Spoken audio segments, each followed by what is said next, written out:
think the first is, depending upon how well you want to do, and particularly if you're starting a company, you need to work super hard. So what does super hard mean? Well, when my brother and I were starting our first company, instead of getting an apartment, we just rented a small office and we slept on the couch.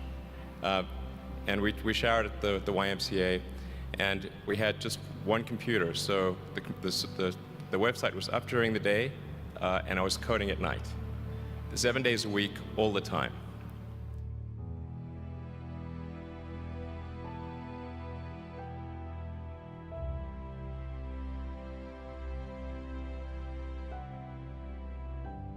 Work hard like every waking hour. That's the thing I would say particularly if you're starting a company.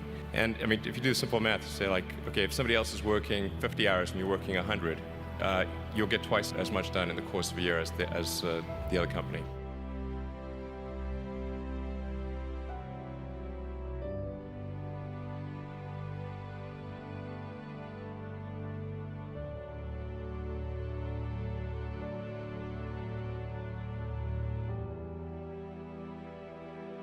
I think too is you got to make sure that whatever you're doing is a great product or service. It has to be really great. And I go back to what I was saying earlier, where if you're a new company, I mean, unless it's like some new industry or new market that, if it's an untapped market, then you have more ability to, the standard is lower for your product or service. But if you're entering anything where there's an existing marketplace against large entrenched competitors, then your product or service needs to be much better than theirs. It can't be a little bit better, because then you put yourself in the shoes of the consumer and they say, why would you buy it as a consumer? You're always going to buy the trusted brand unless there's a big difference.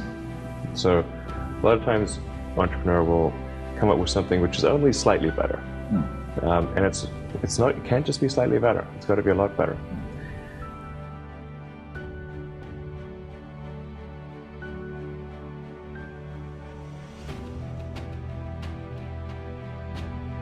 The other thing I'd say is that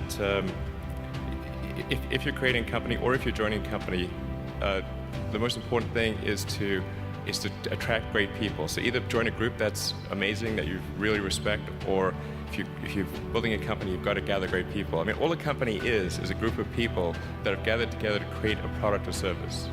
And so depending upon how talented and hardworking that group is, and the degree to which they're focused cohesively in a good direction, that will determine the success of the company. So do everything you can to gather great people if you're creating a company.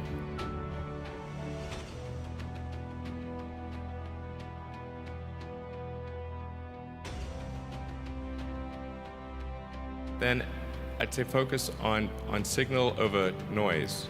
A lot of companies get confused. They spend money on things that don't actually make the product better. So, for example, at Tesla, we've never spent any money on advertising. We put all of the money into R&D and manufacturing and design to try to make the car as good as possible. And I think that's the way to go. So for any given company, just keep thinking about, are these efforts that people are expending, are they resulting in a better product or service? And if they're not, stop those efforts.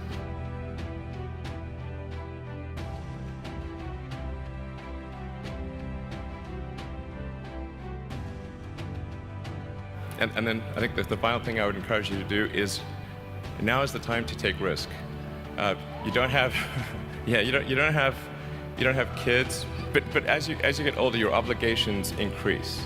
And once you have a family, you start taking risk not just for yourself, but for your family as well. It gets much harder to do things that might not work out.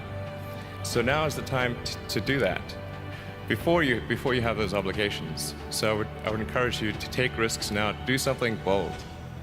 You won't regret it.